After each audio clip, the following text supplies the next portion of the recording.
Buenos días. Vamos a hacer lo que es una retroalimentación de lo que es control electromecánico o control y mando analógico. En este caso les envié anteriormente con anterioridad la guía para que pudiesen leer. Y en este caso puede hablar sobre contactores, protección térmica y interruptor magnetotérmico o termomagnético. Entonces tenemos el contactor aquí. El contactor es un dispositivo electromecánico que en este caso su función principal es conectar, en este caso el sistema, parte del sistema eléctrico que va a alimentar propiamente una máquina. En este caso muy comúnmente motores. El contactor tiene diferentes partes. Más que todo su construcción tiene que ver con su funcionamiento, ¿verdad? Entonces podemos encontrar los contactos principales, que siempre van a ser estos, los más robustos, los más grandes, los tornillos más grandes, más robustos, que van a corresponder a L1, L2 y L3, que en este caso teóricamente aquí yo tendría que estar conectando la alimentación. Y en este caso por la parte de abajo vamos a tener también lo que es T1, T2 y T3. Esto va a corresponder a la parte de potencia y por tanto son los contactos principales del contactor, tanto L1, T1, L2, T2, T3 y L3. Esa es una parte. La otra parte son los contactos auxiliares. En este caso, este contactor solamente tiene un contacto auxiliar, que en este caso va a ser, es un normalmente abierto, aquí dice NO, normalmente abierto.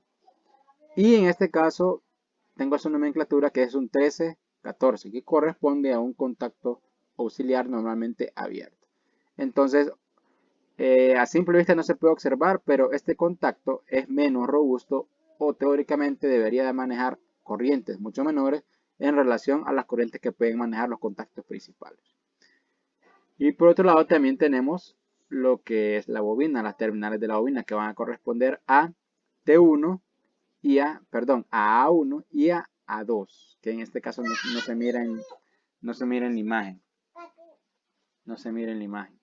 Entonces, partiendo de esa situación, vamos a tener contactos principales, contactos auxiliares y vamos a tener también los contactos de la bobina. Para este caso, también tenemos lo que son los contactos auxiliares. Propiamente el contactor trae su contacto auxiliar. Bueno, en algunos casos trae contactos auxiliares. En otros casos solamente vienen los contactos principales y las terminales de la bobina.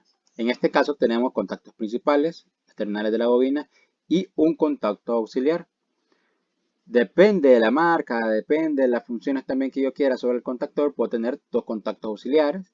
Y si a un caso yo necesitara más contactos auxiliares, entonces tengo dispositivos de contactos auxiliares externos, que son estos de acá.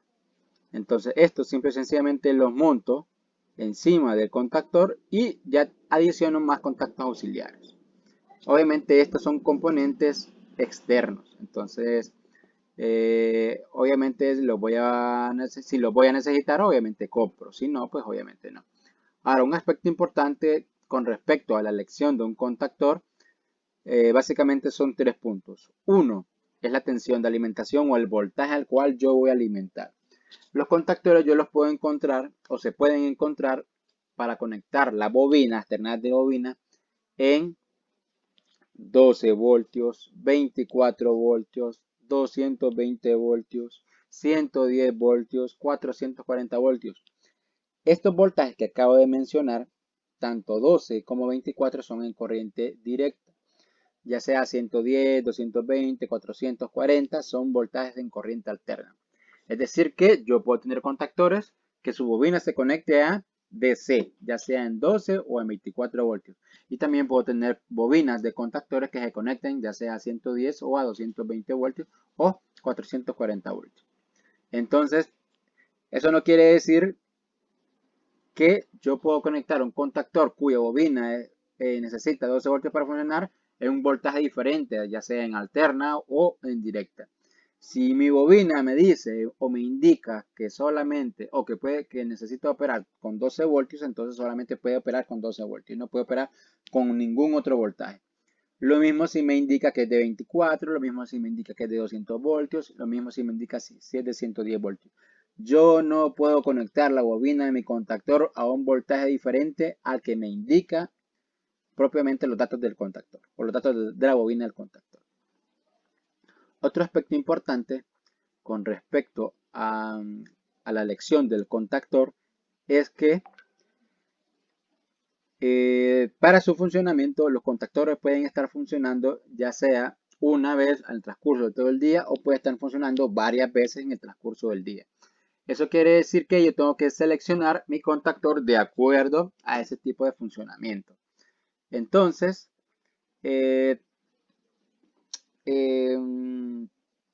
una mala elección de un contactor con respecto a su uso, es decir, si voy a utilizar un contactor que se va a aperturar y cerrar una vez al día, o si voy a necesitar un contactor que se va a aperturar y cerrar varias veces al día, entonces yo tengo que, cuando yo seleccione este contactor, tengo que seleccionar en base a esas características.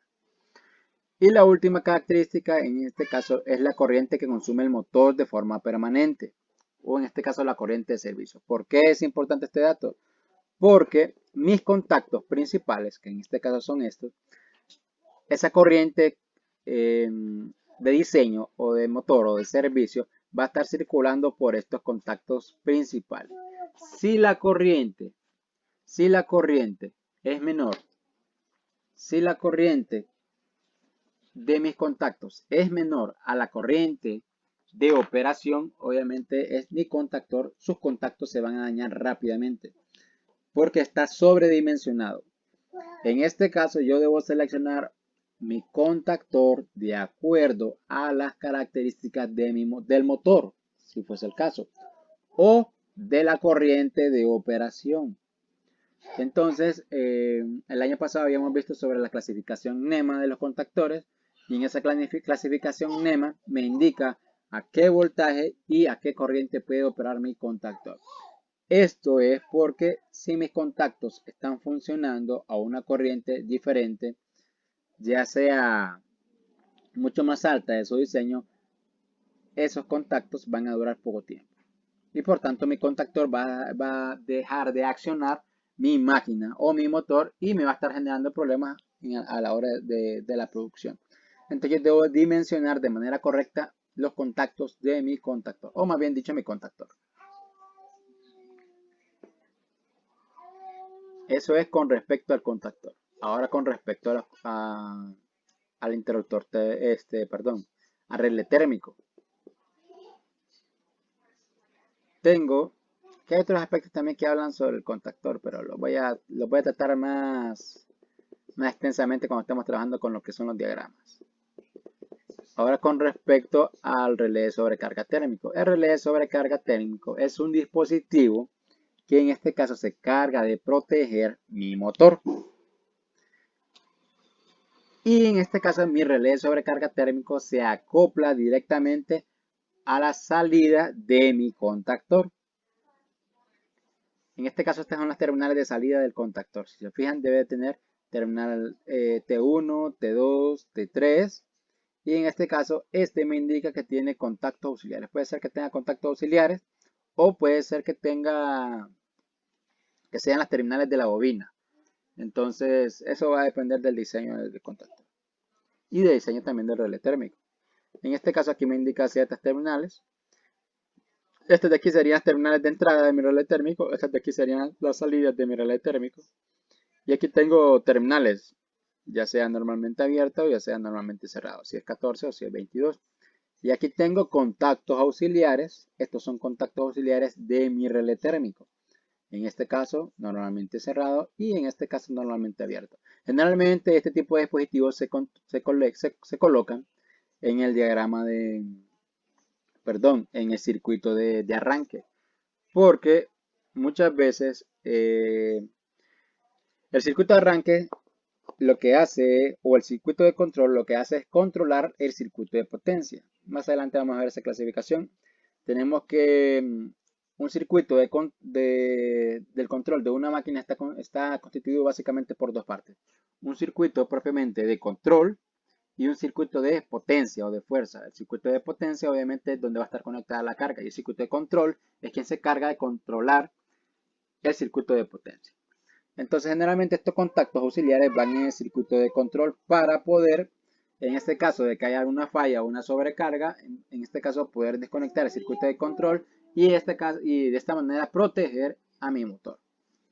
Entonces tiene diferentes formas de funcionamiento, en este caso según la corriente de funcionamiento de mi motor. Entonces yo voy a hacer el ajuste de corriente en este punto. Yo voy a tener que ajustar, obviamente tengo que medir primero la corriente de mi motor. Una cosa es la corriente a plena carga y la otra es la corriente nominal. La corriente nominal me indica en este caso es la corriente de mi motor sin carga. Y la corriente a plena carga obviamente me indica cuál va a ser la corriente a carga.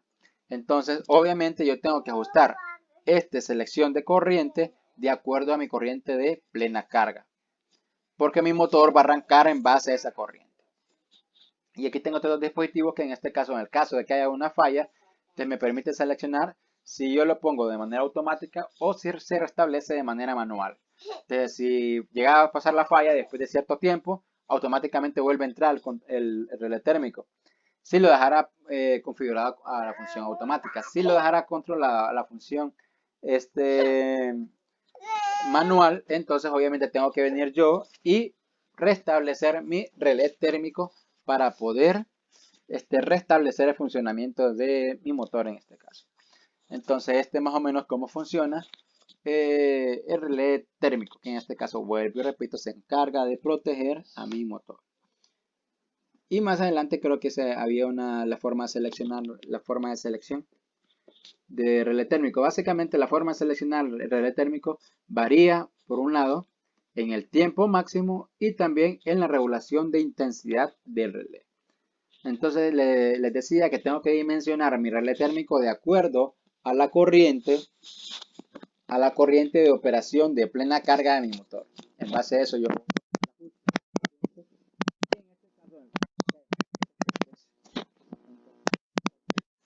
voy a proteger debido a ya sea cortocircuitos o sobrecarga en mi motor.